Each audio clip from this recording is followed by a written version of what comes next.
Welcome to The Explainer. Today, we're going to tackle a weapon that feels like it was ripped straight out of a spy movie, but it has a very real and pretty controversial history. We are talking about the ballistic knife. I mean, that description really paints a picture, doesn't it? It captures this dramatic, almost unbelievable idea of a knife that just refuses to be a knife. It transforms from a simple tool in your hand to a projectile in like the blink of an eye. And you've definitely seen this thing before, right? It's all over pop culture. It's always the ultimate gadget for spies and action heroes, that silent, deadly, and supposedly unstoppable weapon for the most secret of missions. But is that the real story? Is any of that true? Well, that's what we're here to find out.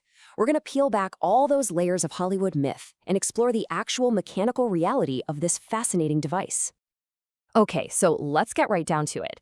Beyond the movie magic, what exactly is a ballistic knife? Let's start with a clear definition. At its core, the concept is surprisingly simple. Imagine you take a standard knife, but then you engineer it so that with just the push of a button, the blade itself launches forward, turning a close-quarters weapon into a short-range projectile. So how does it actually work? Well, the how is where the design gets really interesting. Turns out there are three main ways to power the launch, and each one has its own pretty unique characteristics. As you can see, each system is a really clear trade-off. The classic spring-driven model, it's quiet, it's simple, but that spring is going to wear out over time. Gas power? Okay, it gives you more range, but it's totally unreliable in the cold. And the blank cartridge version? Whoa, it is by far the most powerful, but the recoil is brutal, it's incredibly loud, and yeah, legally, it's a minefield. With a mechanism like that, you have to wonder, where did this thing even come from?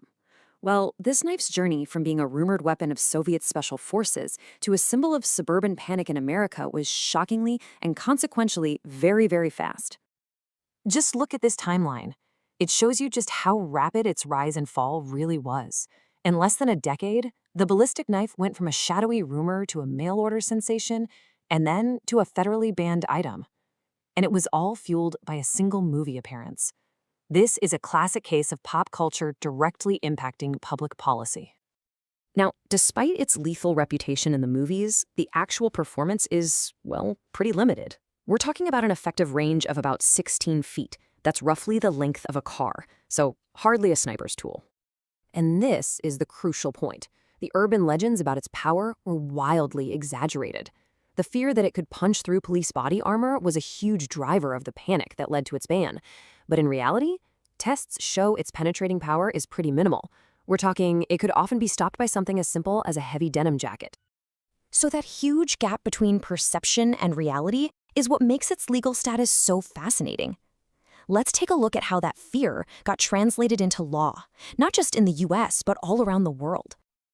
In the United States, the federal government acted decisively. The 1986 law didn't ban owning one in every single state, but it made any form of interstate commerce a felony. This effectively killed the commercial market literally overnight. And after that, many states followed up with their own complete bans on possession. And this isn't just a US issue, not at all. From the UK to Canada to Australia, the ballistic knife is treated as contraband. It's almost universally classified right alongside things like switchblades and throwing stars as a prohibited weapon, not just a tool. So if the knife is so limited in its performance, and it's illegal in most places, why does its myth endure? Why are we still talking about it today? The answer really lies in its massive cultural impact. The movie Commando lit the fuse for sure, but it was video games like Call of Duty that cemented its legendary status for a whole new generation. In the world of fiction, the ballistic knife consistently punches far above its actual weight, becoming a symbol of ultimate covert cool. So the key takeaway here is this massive gap between the real-world object and its fictional counterpart. The actual ballistic knife is really just a collector's item, a quirky piece of Cold War engineering with some serious limitations. But its legend, that is a powerful and enduring cultural force. And this leaves us with one final thought. The ballistic knife is a perfect case study in how an idea can be more powerful than the object itself. It makes you wonder why certain technologies, regardless of how practical they are, just capture our imagination and refuse to let go.